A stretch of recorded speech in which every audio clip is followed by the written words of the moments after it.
Hey there, fellow programmers. Welcome back to our channel where we dive into the world of data structure and algorithm. Today, we have another important topic to discuss that has been taught to each and every CS students once. Yet, not even 10% of really understand the concept in it. I know there are such a many topics, but today I am talking about linked list. In this video, we will explore why, how, and when to use linked list in real world scenario. So let's get started. For this video, you need basic knowledge about arrays and how elements are stored in it, time complexity and how it is calculated, and very basic idea about linked list. Before we dive into specifics, let's understand what a linked list is. A linked list is a linear data structure consisting of nodes connected together.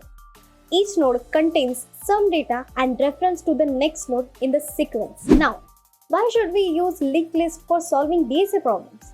Is array not good enough? Not really. Arrays are inefficient when it comes to repeated insert and delete operation at random places. We have push and pop operations, but they only work in the last position of the array. Let's understand it with an example. Consider this array with 6 elements in it. Let's try to add one element at 4th position from the start. For that, we have to follow these steps. First, we have to iterate till 3rd element and add new element at 4th position. Then, move all remaining elements by one position to the right. This approach is time consuming. Linked list is a way more efficient at doing this. One of the primary advantages of linked list is their dynamic nature. The size of linked list can grow or shrink based on our needs, unlike arrays with a fixed size. This flexibility makes linked list an ideal choice when we don't know the exact size of data beforehand. I know that array lists exist for the same purpose, but they don't really solve the problems of insertion and deletion of any index. Moving on to the how aspect. Inserting or deleting an element at beginning or the end of the linked list take constant time, unlike arrays. These features can be crucial when designing algorithm that involves frequent data modification. To illustrate this further, let's consider a scenario when you are implementing a task management application.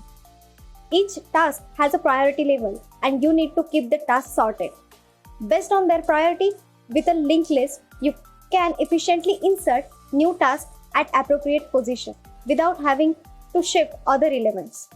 This saves both time and computational resources, making your application more optimized and scalable. Now let's talk about when to use linked list. One common answer is for implementing stacks and queues. Both this data structure can easily be implemented using linked list.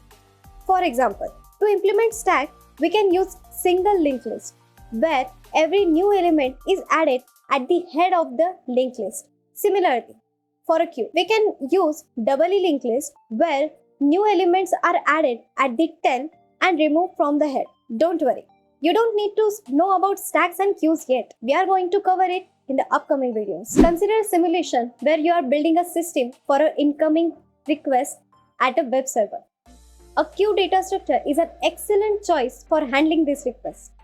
By using linked list as an underlying data structure for the queue, you can efficiently add new requests to the end of the list. You can remove from the front, maintaining the order of the remaining requests and ensuring the fair and efficient process system. Another use case for linked list is when dealing with a large data set that requires efficient memory management. Since linked lists don't require contiguous memory allocation, they can handle data size that surpass memory limits of an array. This feature is particularly useful when dealing with the data that needs to be dynamically allocated or when implementing memory allocation algorithms like buddy system. Imagine you are working on a project that involves processing and analyzing a massive data set. The data set is too large to fit entirely in a memory, and you need an efficient way to manage memory allocation. Here, linked list comes to save us. By using the linked list, you can dynamically allocate and deallocate memory as needed, making optimal use of available resources. This not only allows you to handle large data set, but also ensures efficient memory management, reducing unnecessary overhead. To summarize, linked lists are an essential data structure in solving DSA problems. They offer dynamic resizing, efficient insertion and deletion, and flexibility for implementing other data structures. Whether you need to handle variable size data, design efficient algorithms, and implement stacks and queues, or manage large data sets, linked lists provide the necessary tool to optimize your solutions. So, that's it for today's video. We have explored the linked list in DSA problem solving. I hope you found this detailed discussion helpful in understanding the power of linked list.